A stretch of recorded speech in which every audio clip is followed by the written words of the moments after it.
everyone, great to see you back.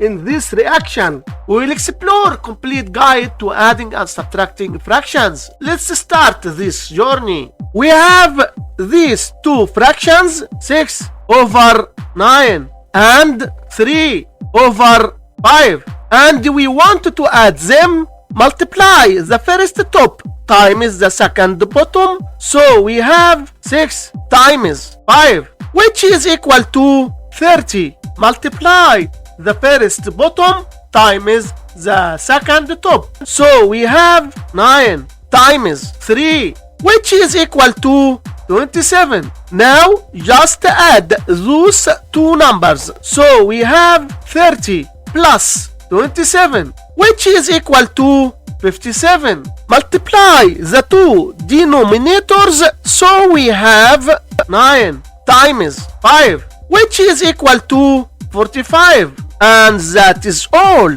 Like, subscribe, and stay tuned for more.